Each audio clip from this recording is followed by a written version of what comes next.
وقت گزاروں. یہ آپ دیکھ رہے ہیں یہ کتنا چھوٹے بچے ہیں, یہ جو تربیت کا یہ بات چیت کا انداز دیکھیں, جو آپ کے الفاظ تھے جو آپ استعمال کرتے تھے, آپ کبھی تعارض نہیں فرماتے تھے, کسی سے لڑتے جھگڑتے نہیں تھے, کبھی کوئی غلط بات نہیں کیا کرتے تھے, اور جو لغویات تھیں مطلب ایسی چیزیں کھیل تماشے ان کی طرف آپ راغب نہیں ہوتے تھے, اور آپ کا بیٹھنا, آپ کا اٹھنا, آپ کا چلنا, آپ کا تبسم فرمانا وہ بچپن سے ہی آپ کی شان کو ظاہر کیا کرتا تھا. تو یہ باتیں سن کر آپ حیرت نہ کیجئے, کیونکہ رسول کریم صلی اللہ علیہ وآلہ وسلم نے 4 ماہ کی عمر میں بولنا شروع کر دیا تھا, اور پھر جیسے جیسے آپ بڑے ہوتے گئے آپ کی زبان کی فصاحت کے لوگ قائل ہوتے گئے. بہرحال تو بی بی حلیمہ نے کہا ٹھیک ہے, حامی بھر لی. تو آپ صلی اللہ علیہ وآلہ وسلم بھی اپنے بہن بھائیوں کے ساتھ جایا کرتے تھے, بکریاں چرایا کرتے تھے. یہ اسی دوران وہ مشہور واقعہ پیش آیا کہ ایک دن دونوں آپ کے رضائی بہن اور بھائی شیمہ اور حضرت عبداللہ دوڑتے ہوئے آئے اپنی والدہ کے پاس کہ اماں جان وہ ہمارا قریشی بھائی, وہ امانت, اسے 2 آدمی آئے اور انہوں نے اسے قتل کر دیا. اچھا, دائی حلیمہ یہ کہتے ہیں کہ یہ سن کر میرے پیروں تلے زمین نکل گئی کہ بھائی وہ تو ایک امانت ہے, قریشی امانت ہے, اگر خدا نخواستہ ایسا کچھ ہو گیا تو قریش نے ہمیں کہاں چھوڑنا ہے. اب وہ کہتی ہیں کہ میں چلائی اور میں دوڑی اس طرف, تو آپ کے جو شوہر تھے وہ بھی دوڑے, جو قریب کے رشتہ دار تھے وہ بھی دوڑے اس مقام کی طرف. تو وہاں جا کے دیکھتے ہیں کہ رسول کریم صلی اللہ علیہ وآلہ وسلم درخت کی ایک ٹہنی پکڑ کر کھڑے ہیں, اور آپ کا چہرے کا جو رنگ ہے وہ متغیر ہے, یا آپ دوسرے الفاظ میں کہیں کہ رنگ تھوڑا سا تغیر اس میں آیا ہوا ہے. تو وہ گلے لگاتی ہیں دائی حلیمہ حضرت محمد مصطفیٰ صلی اللہ علیہ وآلہ وسلم کر, اور پوچھتی ہیں کہ بیٹا تمہاری ماں تم پر قربان, یہ بتاؤ کہ کیا ہوا. تو آپ صلی اللہ علیہ وآلہ وسلم بڑے اطمینان سے جواب دیتے ہیں کہ ایسی کوئی بات نہیں ہے, 2 لوگ ظاہر ہوئے جو بہت ہی سفید لباس پہنے ہوئے تھے, انہوں نے مجھے لٹایا, پکڑ کے لٹا دیا. لٹانے کے بعد انہوں نے میرے سینے کو کھولا ناف تک, اور پھر ان کے پاس ایک تشت تھی, سونے کی تشت تھی, اس میں سے کچھ نکالا, اس میں کیا تھا واللہ عالم. اچھا, میرے دل کو دھویا, دھونے کے بعد میرے دل کا ایک حصہ وہ نکال کر اسے پھینک دیا, اور پھر میرے دل کو واپس اپنی جگہ پہ رکھا اور اسے دوبارہ سی دیا, اور یہ سب میں نے اپنی آنکھوں سے ہوتا دیکھا. اب بات یہ ہے, یہاں پہ کچھ وضاحت ضروری ہے کہ کیا وہاں پر سلائی کے نشانات باقی تھے. تو مورخین لکھتے ہیں کہ وہاں نشان واضح تھا, اتنا ضرور محسوس ہوتا تھا کہ کچھ ہوا ہے, معمولی سے نشان. اب ظاہر سلائی, اب آپریشن یہ جو اوپن ہارٹ سرجری ہوئی اس زمانے میں, اب سرجری کرنے والے اللہ کے فرشتے ہیں, اور سرجری ہو رہی ہے اللہ کے محبوب محمد مصطفیٰ صلی اللہ علیہ وآلہ وسلم کی. اچھا, یہ تو ٹھیک ہے, یہاں پہ ہم اس واقعے کو بتا رہے ہیں, لیکن اس واقعے کا انکار بعض کفار تو کرتے ہی ہیں, ظاہر انہیں تو کرنا ہی ہے, لیکن کچھ مسلمان بھی اس واقعے کا انکار کرتے ہیں. وہ کہتے ہیں کہ جو شق صدر ہے, شق صدر سے مراد یہ ہے کہ آپ کا سینہ جو کھول دیا گیا, سینہ کھول دینے سے مراد یہ ہے کہ آپ کو فصاحت و بلاغت عطا کر دی گئی, آپ جو بیان کرتے تھے اور جی آپ مروب نہیں ہوتے تھے کسی چیز سے, سینہ کھلنے سے وہ یہ مراد لیتے ہیں, اور شک کے صدر کا انکار کرتے ہیں. لیکن کیونکہ اب وہ کہتے ہیں کہ جو احادیث لکھی گئی وہ تو رسول کریم صلی اللہ علیہ وآلہ وسلم کے دنیا سے پردہ فرمانے کے 250 سال بعد لکھی گئی, تو وہ سرہن اس کا انکار کرتے ہیں. اچھا, لیکن صحابہ کرام, اس میں ایک صحابی ہیں انس بن مالک, جو رسول کریم صلی اللہ علیہ وآلہ وسلم کے خدام میں سے ہیں, مطلب خدمت گزاروں میں سے ہیں. وہ بھی اس چیز کو بیان کرتے ہیں کہ آپ کے سینہ مبارک پر شق صدر کے کچھ نشان واضح تھے, یعنی کہ آپ سلائی کے کچھ نشان موجود تھے, کچھ اس طرح کی ان کی روایت ہے. اور یہ شک صدر کا واقعہ بخاری اور مسلم دونوں میں موجود ہے۔ اب جو اس کا انکار کرنا چاہے بھائی وہ اس کا انکار کر سکتا ہے، ہمارا کام آپ تک پہنچانا ہے کہ رسول کریم صلی اللہ علیہ وآلہ وسلم کی سیرت مبارک کا بیان ہے۔ اب جو آپ اس میں تفصیل جاننا چاہیں تو آپ بخاری شریف و مسلم شریف میں ہی پڑھ سکتے ہیں۔ بہرحال میرے جیسا کم علم آدمی اس کے انکار کی ضرورت نہیں کر سکتا، لیکن کچھ لوگ کہتے ہیں کہ بھائی یہ شک صدر نہیں ہے، شرح صدر ہے، یعنی کہ انشرح ہو جانا۔ اب دیکھیں یہ جیسے قرآن پاک میں اللہ تعالیٰ فرماتا ہے علم نشرح لک صدرک ورفعنا لک، علم نشرح لک صدرک۔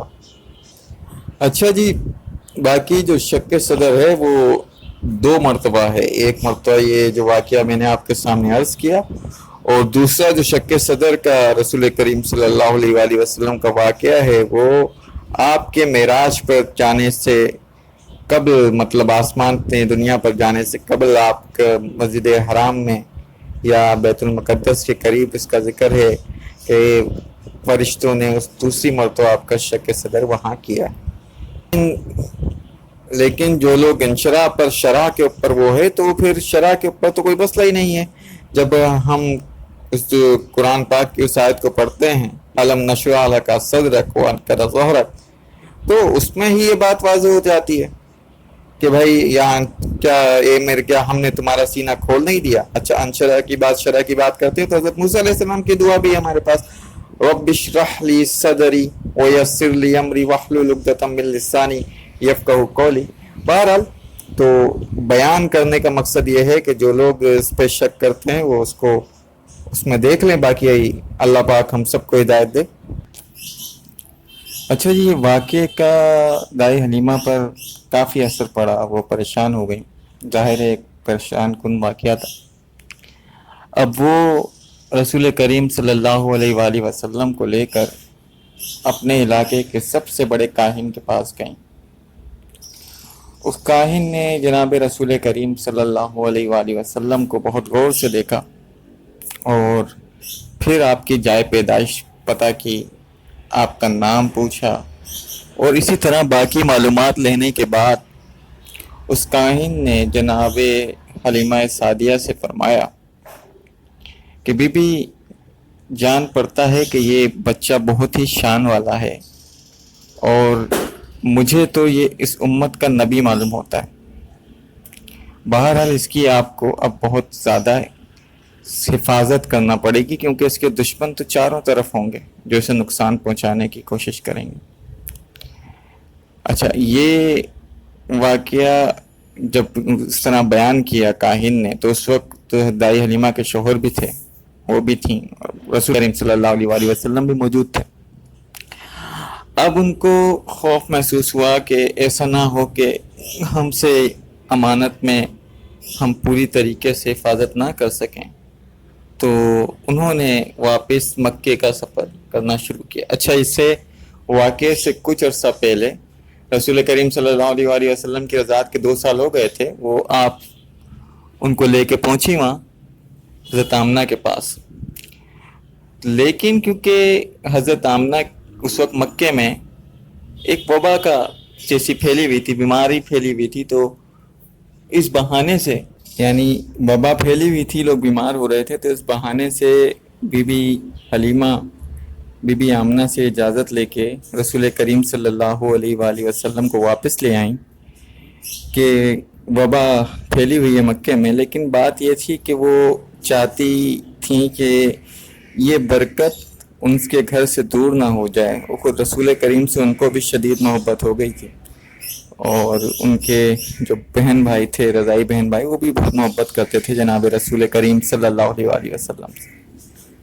بہرحال جب آپ کو لے کر وہ واپس مکے پہنچیں اور بی بی آمنہ کے حوالے کرنے کی بات کی تو عرض کیا کہ بی بی آمنہ میں اب یہ امانت آپ کے سپرد کرنے آئی ہوں کہ اب میں یہ اپنے اندر وہ قوت نہیں پاتی کہ میں آپ اس امانت کی حفاظت کر سکوں۔ اچھا جی، بی بی آمنہ کے پاس جب آپ نے واپس لے کر گئیں رسول کریم صلی اللہ علیہ وآلہ وسلم کو، تو بی بی آمنہ نے کہا کہ آپ تو بڑے شوق سے لے کے گئی تھیں، اور بظاہر آپ نے بیماری یہاں پہ وبا کا کہا تھا، لیکن اب آپ اتنی جلدی لے آئیں کہ وجہ کیا ہے؟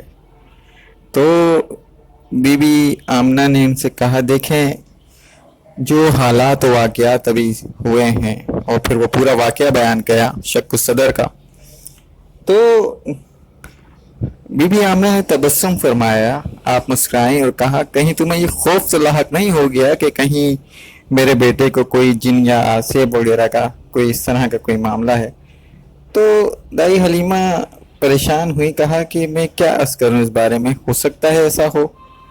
تو بی بی آمنہ نے کہا ایسا کبھی نہیں ہو سکتا، کیونکہ جب میرا بیٹا دنیا میں تشریف لایا تو میں نے اس کو اللہ واحد کے حوالے کیا تھا.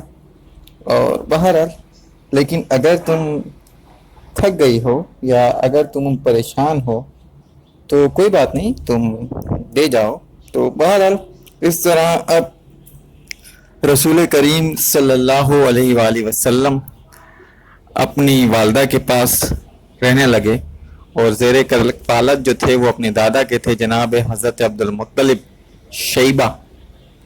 اور حضرت عبد المطلب کی مکے میں بڑی عزت تھی. اس کے واقعات آپ کے علم میں ہیں. ایک تو آپ سقایا تھے، مطلب تمام حاجیوں کو آپ پلایا کرتے تھے آب زمزم، ظاہر ڈھونڈنا بھی آپ نے تھا. دوسری بات آپ سردار مکہ بھی تھے. تو آپ کی ایک اوتاق لگتی تھی. اوتاق سے مراد یہ ہے کہ ابھی بھی عرب میں یہ رواج ہے کہ اپنے اس کے کنارے وہ کپڑا وغیرہ ڈال کر اس پہ لوگ آ کے بیٹھتے ہیں لوگوں کے گھر کے ساتھ. تو جو رسول کریم صلی اللہ علیہ وآلہ وسلم کے محترم دادا کی جو اوتاق لگتی تھی وہ لگتی تھی بالکل خانہ کعبہ کی دیوار کے ساتھ. اور وہاں پہ اس طرح نہیں تھا کہ کوئی بھی آ کے اور بیٹھ جائے، بڑا احترام تھا، بڑا معاملات اس طرح کے تھے. تو خود حضرت عبد المطلب کے جو بیٹے تھے باقی وہ بھی کھڑے رہتے تھے کہ جہاں تک کہ حضرت عبد المطلب جناب شیبہ نہ آ جائے اور ان کی اجازت نہ ہو، بیٹھا نہیں کرتے تھے. مطلب یہ کہ کسی اور کو یہ اجازت نہیں تھی کہ وہ آ کے وہاں بیٹھ جائے جناب عبد المطلب جناب شیبہ کی بساط پر ان کی اجازت لیے بغیر. لیکن جناب رسول کریم صلی اللہ علیہ وآلہ وسلم کی تو شان ہی بہت مبارک تھی. آپ اس وقت کتنے 3 یا 4 سال کے رہے ہوں گے. آپ صلی اللہ علیہ وآلہ وسلم آتے اور آپ بیٹھ جاتے مجلس میں. تو اچھا کچھ جو آپ کے چچا کہہ لیں، جو چچا ہوئے یا تایا ہوئے، وہ آپ کو روکتے بھی تھے، لیکن آپ بیٹھ جاتے تھے، چھوٹے تھے. جب عبد المطلب جناب شیبہ سے یہ عرض کی گئی کہ دیکھیں یہ محمد صلی اللہ علیہ وآلہ وسلم یہ ہمارے روکنے سے رکتے نہیں ہیں، بات نہیں، بیٹھ جاتے ہیں آگے. تو آپ کے دادا نے جو آپ سے محبت کرتے تھے اس کا اظہار فرمایا، بولا میرے اس بیٹے میں کوئی شان ہے اور بہت بڑی شان ہے، تو اسے مت روکا کرو، اور کسی کو نہیں اجازت، لیکن اسے اجازت ہے، یہ جب آئے جب چاہے بیٹھ جائے. اور اگر یہ میری مسند پہ بھی بیٹھا ہے تو میں کبھی اپنے اس بیٹے کو اپنی مسند سے نہیں اٹھاؤں گا، میں نیچے بیٹھ جاؤں گا یا میں دوسری جگہ اختیار کر لوں گا، لیکن میں محمد مصطفیٰ صلی اللہ علیہ وآلہ وسلم کو نہ آپ لوگ روکا کریں اور نہ ہی اسے میں کبھی گوارا کروں گا اپنی جگہ سے اٹھانے. تو یہ تھی محبت ایک دادا کو اپنے پوتے سے. تو اس طرح رسول کریم صلی اللہ علیہ وآلہ وسلم اپنے دادا جو سردار مکہ تھے اور ان کی نشست میں بڑے بڑے لوگ آتے تھے اور آ کے بیٹھتے تھے، تو آپ کی تربیت اور سمجھ لیجئے ایک طریقے سے آپ ان لوگوں کا جب بات سنتے اور ان کی میں باری بڑی باتوں میں شریک ہوتے اور فیصلوں میں شریک ہوتے، تو اس طرح آپ صلی اللہ علیہ وآلہ وسلم کی ایک اور تربیت آپ نے یہاں سے سیکھ رہے تھے. پھر حضرت بی بی آمنہ محترمہ بی بی آمنہ نے فیصلہ کیا کہ آپ کو اپنے میکے یعنی کہ وہ مدینے میں آباد تھے وہاں لے جایا جائے وہاں اپنے یعنی کہ نبی کریم صلی اللہ علیہ وآلہ وسلم کے ننیحال میں آپ کی ملاقات کرائی جائے، تو وہ آپ کو لے کے ننیحال میں گئیں تو وہاں مدینے میں بھی لوگ آپ سے بڑے محظوظ ہوتے تھے۔ مطلب یہ ہے کہ آپ کو دیکھ کر ان کو بڑی آپ سے محبت اور الفت ہو جاتی تھی۔ جو بھی رسول کریم صلی اللہ علیہ وآلہ وسلم کو دیکھتا تھا اور آپ سے بات کرتا تھا تو آپ کو درویدہ ہو جاتا تھا بچپن سے۔ اور رسول کریم صلی اللہ علیہ وآلہ وسلم مدینہ میں مشہور ہو گئے، اس وقت اس کا نام یثرب تھا۔ آپ کی شہرت سن کر، آپ کی فصاحت کی، آپ جس طرح شیریں کلام تھے، آپ جس طرح فصیح زبان تھے، اور حالانکہ بچپن کا دور تھا تو کچھ یہودی علماء جب یہ شہرت سنی تو وہ رسول کریم صلی اللہ علیہ وآلہ وسلم سے ملاقات کی غرض سے آئے۔ اچھا، جب وہ آئے اور انہوں نے رسول کریم صلی اللہ علیہ وآلہ وسلم کو دیکھا اور آپ کا نام پوچھا، آپ کا نسب پوچھا، جائے پیدائش وغیرہ پوچھی، تو جیسے انٹروگیشن کرتے ہیں، تفتیش کرتے ہیں، اس طرح کا معاملہ تھا۔ اور پھر ان میں سے ایک یہودی عالم کے منہ سے نکل گیا کہ ہمیں تو یہ اس امت کا نبی معلوم ہوتا ہے۔ بہرحال ان کی گفتگو کچھ ایسی تھی کہ بی بی آمنہ کو یہ خدشہ محسوس ہوا کہ کہیں یہ میرے لخت جگر حضرت محمد مصطفیٰ صلی اللہ علیہ وآلہ وسلم کو نقصان پہنچانے کی کوشش کریں گے۔ تو آپ نے اس واقعے کے بعد، ان یہودی علماء کے ملاقات کے بعد، آپ نے جلد از جلد واپسی کا سفر اختیار کرنے کا سوچا اور اپنے والدین کے مطلب اپنا جو میکا تھا وہاں لوگوں کو آگاہ کیا اپنے فیصلے سے، اور جلد از جلد واپسی کا سفر آپ نے اختیار کیا۔ اور مکے واپسی کے دوران ایک مقام ہے ابوا، وہاں بی بی آمنہ کا انتقال ہو گیا۔ رسول کریم صلی اللہ علیہ وآلہ وسلم کے والد تو آپ کی پیدائش سے پہلے ہی اس دار فانی سے کوچ کر چکے تھے، اس طرح آپ کی والدہ بھی آپ کو چھوڑ کر چلی گئی۔ اچھا جی، روایت میں ہے کہ آپ کو والدہ کو، بی بی آمنہ کو ابوا میں ہی سپرد خاک کر دیا گیا، اور کچھ روایت میں ہے کہ آپ جنت المولا، اچھا جی، جنت المولا سے متعلق یہ جو روایت ہے، ایسا کچھ لوگ کہتے ہیں کہ ابوا میں ہی آپ کو مدفون کیا گیا تھا، لیکن کیونکہ وہاں سیلاب آیا اور اس لیے پھر آپ کی جسد خاکی کو ابوا سے جنت المولا میں منتقل کر دیا گیا۔ بہرحال یہ رائے ہے، لیکن جمہور کی رائے یہ ہے کہ آپ مقام ابوا پر ہی آپ مدفون ہیں۔ بہرحال اس واقعے کے بعد رسول کریم صلی اللہ علیہ وآلہ وسلم مکہ تشریف لائے تو اب ماں اور باپ دونوں کی شفقت سے آپ محروم تھے۔ غالباً آپ کی عمر مبارک کچھ 6 برس کی تھی جب آپ کی والدہ کا بھی انتقال ہو گیا۔ اس کے بعد آپ ظاہر ہے کہ جناب عبد المطلب شیبہ کی دیکھ ریکھ میں تھے اور ان کی زیر کفالت تھے، لیکن 2 سال کا عرصہ گزرتا ہے کہ جناب عبد المطلب شیبہ بھی اس دار فانی سے کوچ کر جاتے ہیں۔ اب آپ اپنے چچا جناب حضرت ابو طالب، جو شیر خدا و رسول حضرت علی کرم اللہ وجہ الکریم کے والد گرامی ہیں، جناب حضرت ابو طالب سردار مکہ ضرور تھے، لیکن ظاہر ہے میں پہلے بھی عرض کر چکا ہوں شیبہ جناب عبد المطلب کے بارے میں کہ آپ کے جو اخراجات تھے وہ بہت زیادہ تھے، کیونکہ حاجیوں کو سرید کھلانا، مطلب روٹی، شوربے والی روٹی کھلانا، اور جی ان کو آب زمزم پلانا، یا بعض اوقات اس میں اصیل یعنی کہ شہد ملا کے اس کو پلانا، تو اس میں کافی زیادہ خرچ ہو جایا کرتا تھا۔ اور ظاہر ہے کہ بات روایات کی تھی، بات غیرت کی تھی، تو یہ کام تو کرنا ضروری تھا۔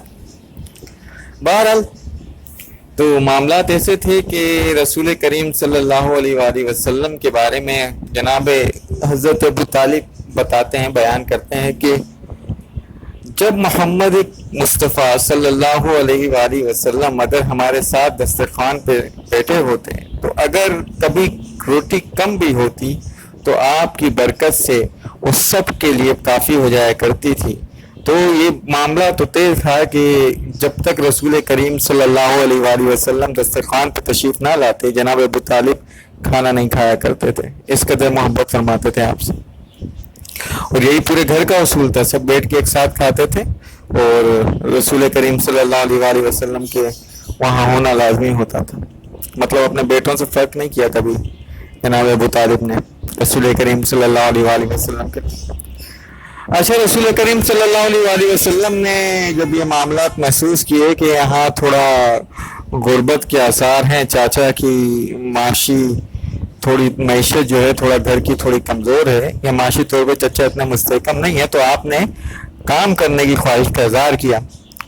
جناب ابو طالب نے آپ کو منع فرمایا, بولا میرے بھتیجے میں تمہارا خرچہ اٹھانے کے لیے کافی ہوں, میں توانا ہوں.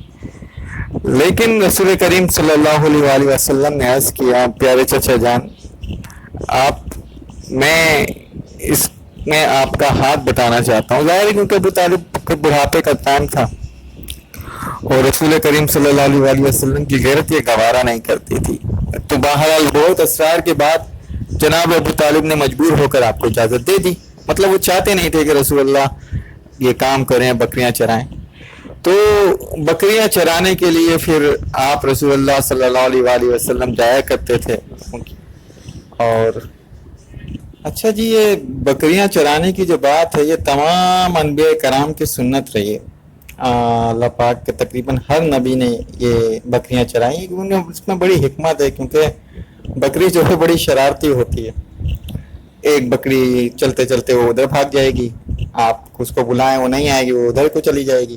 اور جانور ہیں جیسے گائے بیل اور دوسرے جانور ہیں یہ بالکل سیدھا سیدھا چلتے ہیں. بھیڑیں بھی بالکل سیدھا چلتے ہیں, بکریاں نہیں چلتی. کیونکہ مجھے ذاتی تجربہ ہے اس کا, تو میں جانتا ہوں کہ بکریاں جو ہیں وہ شرارت کرتی ہیں, تنگ کرتی ہیں.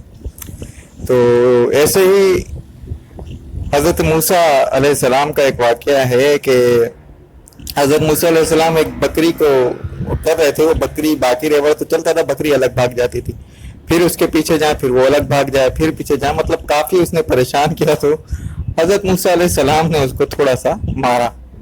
تو اللہ رب العزت نے حضرت موسیٰ علیہ السلام سے فرمایا کہ موسیٰ میرے بندے بھی تو میری نافرمانی کرتے ہیں, میں ان سے جو بھی کہتا ہوں وہ ایسا نہیں کرتے. جیسے اگر ہم غور کریں تو اللہ پاک کہتا ہے ہم سے کہ نماز پڑھو, ہم فلمیں دیکھنے بیٹھ جاتے ہیں. اللہ پاک ہم سے کہتا ہے روزہ رکھو, تو ہم روزہ تو رکھتے ہیں لیکن کوئی برائی نہیں چھوڑتے. اللہ پاک ہم سے کہتا ہے اپنے والدین کا ادب کرو, تو ہم لوگ کیا ادب کرتے ہیں, اپنے والدین کی نافرمانی کرتے ہیں. اسی طرح بہت سارے واقعات ہیں کہ ہمارے معاملات اللہ پاک کی فرما برداری والے تو نہیں ہیں, لیکن اللہ پاک نے فرمایا حضرت موسیٰ علیہ السلام سے کہ میں بھی اگر اپنے بندوں کو جو میری نافرمانی کرتے ہیں فوراً ہی گرفت میں لے لوں یا فوراً ہی انہیں تمہاری طرح ماننے لگوں تو کیا ہو. کہنے کا مقصد یہ ہے, یہ بات اللہ پاک نے قرآن میں فرمائی ہے کہ اگر ہم ان بندوں کو فوراً سزا دینے لگیں تو زمین میں کوئی چلنے والا نہ ہو. اب حضرت موسیٰ علیہ السلام کے اچھا ایک اور واقعہ حضرت موسیٰ علیہ السلام کا اسی طرح. حضرت موسیٰ علیہ السلام بکریاں چرایا کرتے تھے. جب بکریوں کو چرا کے آپ لے گئے تو پتہ چلا جی ایک بکری کم ہے, ایک بکری کہیں شرارت میں چھپ گئی. اور وہ چھپ تو گئی, یا آگے چلے گئے, وہ دوسری طرف چلی گئی, وہ دھیان میں نہیں رہا. اب جب دیکھا تو حضرت موسیٰ علیہ السلام پریشان ہوئے کہ بھائی بھیڑیا کھا جائے گا, رات کا ٹائم ہے. اب آپ ڈھونڈ رہے ہیں, اب بکری بھی چلتے چلتے تھوڑے دور تو اس کو ظاہر ہے اچھا لگا ہوگا, پھر وہ اکیلے ہو گئی, چلانے لگی اور ڈھونڈ ڈھانڈ کے وہ بھی چل چل کے تھک گئی. اس کے پیر میں اتنا مطلب چلی وہ تھک گئی, دوسری طرف نکل گئی. حضرت موسیٰ علیہ السلام ڈھونڈتے رہے بکری کو, آوازیں دیتے رہے, پھر کئی کہہ لیجیے کہ کافی دور آ کے آپ کو اس کے آثار ملے تو پھر دیکھا تو وہ بیٹھی ہوئی ہے تھک کے. تو حضرت موسیٰ علیہ السلام اس کو دیکھ کر غصہ کرنے کے بجائے مسکرائے, کہا تم نے تو مجھے تھکا دیا. اور یہ کہہ کر اس کو جب اٹھایا اور وہ دیکھا کہ وہ تھکن کے مارے چل نہیں پا رہی ہے, اس کو چلنے میں پاؤ, تو اسے اٹھا لیا گود میں اور رستے میں بولا کہ تم نے تو مجھے بڑا پریشان کیا. اور یہ واقعہ اس کے بعد کا ہے جب اللہ رب العزت نے ایک مرتبہ حضرت موسیٰ علیہ السلام کو تنبیہ کر دی تھی. غالباً واللہ عالم مجھے یہ سمجھتا ہوں کہ اس کے بعد کا واقعہ ہے. اس کے بعد اسے واپس لے آئے اور اسے کچھ بھی نہیں کہا. اچھا رسول کریم صلی اللہ علیہ وآلہ وسلم بھی بکریاں چرانے لگے کیونکہ یہ انبیاء علیہ السلام کی صلاۃ والسلام کی سنت رہی ہے. اب آپ صلی اللہ علیہ وآلہ وسلم کبھی قریش کی کسی شادی وغیرہ میں مطلب ان کے شادیاں ہوا کرتی تھیں اس میں قصاص آیا کرتے تھے جو قصہ سناتے تھے جھوٹ سچ ملا کے اور جی گانا بجانا اور جو کچھ ہوا کرتا تھا تو یہ معاملات ہوا کرتے تھے. تو ایک مرتبہ قریش میں ایک دعوت تھی ظاہر رسول کریم صلی اللہ علیہ وآلہ وسلم کے خاندان کی اس میں ان کو بھی دعوت تھی. تو آپ صلی اللہ علیہ وآلہ وسلم نے اپنے ایک ساتھی سے کہا یار کہ آپ اگر کل میری بکریاں چرا لیں تو میں آج رات دیکھ سکوں کہ یہ شادی کیسے ہوتی ہے کیا ہوتی ہے کیونکہ آپ کو معلوم ہی نہیں تھا آپ کبھی شامل ہی نہیں ہوتے تھے ان سب چیزوں میں. اللہ پاک نے آپ کو محفوظ کیا ہوا تھا. تو آپ کے جو ساتھی تھے انہوں نے کہا ہاں ٹھیک ہے آپ چلے جائیں. اب معاملہ جو شادی کے جتنی تقریب تھی ہونی تو رات میں تھی ظاہر ہے وہ قصے قصاص وغیرہ تھے سب رات میں ہونا تھا کیونکہ دن میں تو بڑی شدید گرمی ہوا کرتی تھی وہاں. تو رات میں محفل جمنی تھی ناچ گانا جو بھی ہونا تھا رات میں ہونا تھا. لیکن جب رات بھر جاگتے تو صبح پھر کیسے آتے وہاں بکریاں چرانے کیونکہ بکریاں چلانا ایک بڑا مستعدی کا کام ہے. جیسے میں نے ابھی آپ کو بتایا بکریاں شرارت کرتی ہیں.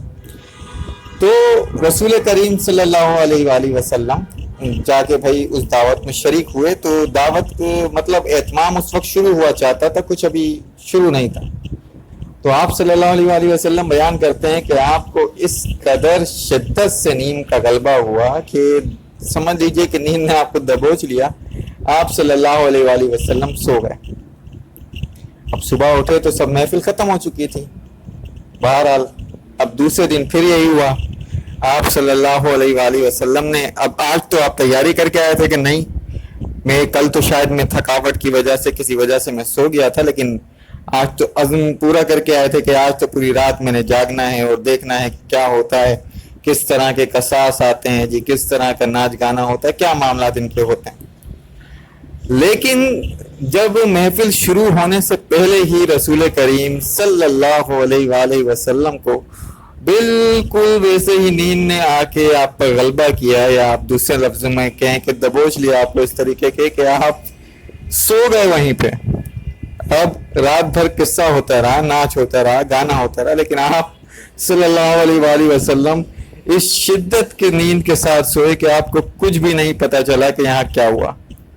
اور صبح جب دھوپ چڑھی سورج کی روشنی جب آپ کو پڑی تب آپ اس روشنی سے جاگے اور اٹھ کے آپ نے دیکھا تو سب ختم ہو چکا تھا معاملات لوگ جا چکے تھے محفل اجڑ چکی تھی. اور بہرحال آپ واپس آ گئے اپنے بکریاں چرانے کے کام پر. تو آپ کے جو ساتھی تھے انہوں نے پوچھا کہ آپ نے کیا دیکھا. تو رسول کریم صلی اللہ علیہ وآلہ وسلم نے کہا بھائی میں نے تو دونوں رات میں نے کچھ بھی نہیں دیکھا. میں گیا تو تھا دیکھنے لیکن مجھے نیند کا ایسا غلبہ ہوا کہ میں وہ کچھ نہیں دیکھ سکا نہ میں وہ کس سے سن سکا جو میں کچھ آپ لوگ بتاتے ہیں ایسا کچھ بھی میں نہیں دیکھ سکا. تو اللہ رب العزت کی کیا حکمت تھی کہ رسول کریم صلی اللہ علیہ وآلہ وسلم کسی بھی برائی کو نہ دیکھ پائیں. میں غالباً یہ سمجھتا ہوں ہم یہ سمجھ سکتے ہیں کہ دیکھیں آپ اس ارادے سے بھی گئے تو آپ اس کو دیکھ نہیں پائے اور آپ سو گئے. دونوں دن 2 رات مسلسل ایسے ہی ہوا. اچھا جی اسی دوران حضرت ابو طالب نے تجارت کے لیے شام جانے کا ارادہ فرمایا. جب رسول کریم صلی اللہ علیہ وآلہ وسلم کو اس کا پتہ چلا اور یہ پتہ چلا کہ آپ جا رہے ہیں اور مجھے ساتھ لے کے نہیں جا رہے تو آپ نے جا کے حضرت ابو طالب سے کہا کہ مجھے بھی ساتھ لے کے چلیں. حضرت ابو طالب نے فرمایا کہ بیٹا میں تو تمہاری وجہ سے تمہیں نہیں لے جا رہا ہوں. شام تک کا سفر ہے دور کا سفر ہے تمہیں رستے کی تکلیف ہوگی میں تو تمہارے خیال سے تمہیں لے کے نہیں جا رہا ہوں. تو رسول کریم صلی اللہ علیہ وآلہ وسلم نے اپنے پیارے چچا کا دامن پکڑ لیا دامن تھام لیا جسے کرتا تھام لیا. جیسے بچہ ضد نہیں کرتا نا پکڑ لیتے ہیں کرتے کو سب پکڑ لیتے ہیں کپڑے کو پکڑ لیتے ہیں نہیں میں نہیں چھوڑوں گا آپ کو. ہم لوگ ہمارا بچپن ہے ہم دیکھ چکے ہیں. اب بولا نہیں میں بھی آپ کے ساتھ جاؤں گا, مجھے بھی ساتھ لے کے چلے. آہا, حضرت ابو طالب اپنے اس بھتیجے سے بہت محبت کیا کرتے تھے. آپ کی اس ادا پر تو بالکل قربان سے ہو گئے. بولا بیٹا میں تو تمہارے لیے منع کر رہا تھا, لیکن اگر تم جانا چاہتے ہو, چلنا چاہتے ہو تو سو بسم اللہ. مطلب میں نے, یہ میرا الفاظ ہے, سو بسم اللہ, مطلب چلو پھر جیسے آپ مناسب سمجھو. اب چلے جی, قافلہ چلنے لگا. بڑا اہم واقعہ ہے, اس لیے بیان کر رہا ہوں. اب جب یہ قافلہ چلا اور شام کی حدود میں داخل ہوا تو وہاں ایک گرجا تھا. کلیسا کہہ لیں, گرجا کہہ لیں, چرچ کہہ لیں. وہاں پہ ایک عیسائی راہب ہوا کرتا تھا جو عرصے دراز سے اس نے اپنے آپ کو بند کر کے رکھا تھا. وہ باہر نہیں آتا تھا, لوگوں سے میل ملاپ نہیں کرتا تھا, اپنی عبادات میں لگا رہتا تھا. تو پتہ چلا جی وہ راہب باہر آیا, اور نہ صرف باہر آیا, اس نے آ کے اعلان کیا کہ تمام اہل مکہ کو, مطلب جو مکے کے تاجر یہاں موجود ہیں, سب کو میری طرف سے دعوت ہے. اچھا, تو حضرت ابو طالب تھوڑا حیران بھی ہوئے کہ یہ شخص تو کبھی ملاقات نہیں کرتا کسی سے, یہ دعوت دے رہا ہے, اور یہ بھی خاص ہمیں مکے کے تاجروں کو. بہرحال, اور پھر اس راہب نے اپنے جو ساتھی تھے, مطلب اس کے انڈر میں جو چھوٹے راہب ہوں گے جو کام کرتے تھے یا چیلے تھے اس کے, جس طرح ہوتا ہے کہ استاد کے شاگرد تھے, انہیں حکم دیا کہ اپنی نگرانی میں بہترین کھانے کا اہتمام کرو اور خود اس کی نگرانی کرو کہ کسی طرح کی کوئی کمی نہ ہونا پائے. یہاں قریب کی بستی میں جو لوگ آباد ہیں انہیں بھی وہ کھانا دو, آتے جاتے مسافروں کو بھی کھانا دو, اور بالخصوص جو مکے کے تاجر جو یہاں ہیں ان کو کسی طرح کی تکلیف نہ ہو. اچھا جی, وہ تو ظاہر ہے اپنے استاد کے حکم کے پابند تھے, اور استاد کی احترام بھی اپنی جگہ ملحوظ خاطر تھا. تو بڑی محنت و مشقت سے, بڑی دل عزیزی کے ساتھ انہوں نے یہ اہتمام کیا. اب وہ راہب جب جمع ہوئے لوگ کھانا کھاتے تھے تو اب وہ ہر ایک شخص کو غور سے دیکھتا تھا, بڑے قریب آ کے بڑے غور سے دیکھتا تھا. اب وہ جناب ابو طالب کے پاس آ کے رک گیا, کہا کہ جناب آپ سب کو لے آئے ہیں یا کسی کو چھوڑ کے بھی آئے ہیں؟ تو جناب ابو طالب نے اس کی طرف دیکھا, بولا ہاں میرا ایک بچہ ہے جو سامان کی نگرانی کے لیے, جسے میں چھوڑ آیا ہوں. تو کہا حضور میں نے تو سب کو دعوت دی تھی, یہ تو کوئی بات نہ ہوئی. کہا ایسی کوئی بات نہیں ہے, ہم اس کے حصے کا کھانا لے جائیں گے, کوئی پرابلم والی کوئی مسئلہ نہیں ہے. تو جب اس نے اصرار کیا تو جناب ابو طالب نے بولا اچھا ٹھیک ہے ہم بلا لیتے ہیں. اب محمد مصطفیٰ صلی اللہ علیہ وآلہ وسلم کو بلایا گیا بھائی. اب بلایا گیا تو رستے میں جب وہ ظاہر ہے وہ پادری جو راہب تھا وہ تو جانتا تھا نہ کچھ, اس نے دیکھا کہ رسول کریم کے سر کے اوپر ایک سایہ, ایک بادل ہے جو سایہ کرتا چلا آ رہا ہے. اچھا جی, اور وہ جب آ کے بیٹھے رسول کریم صلی اللہ علیہ وآلہ وسلم, تو راہب نے پوچھا کہ حضرت ابو طالب سے کہ یہ کون ہے؟ فرمایا یہ میرا بیٹا ہے. فرمایا آپ غلط بیانی کر رہے ہیں, آپ کے بیٹے نہیں, صحیح بات کرو مجھ سے. تو بولا بھائی بالکل میرے بیٹے ہیں. تو راہب نے کہا کہ میرے علم کے مطابق ان کے والد کو اس وقت فوت ہو جانا چاہیے, اس وقت تک ان کے والد زندہ نہیں ہو سکتے. تو ابو طالب نے کہا ہاں ایسا ہی ہے, یہ میرے بھتیجے ہیں اور میرے بیٹے سے بڑھ کر ہیں, میرے بچوں سے بڑھ کر ہیں, میرے بیٹے ہی ہیں. کہا ہاں بالکل یہی بات ہے.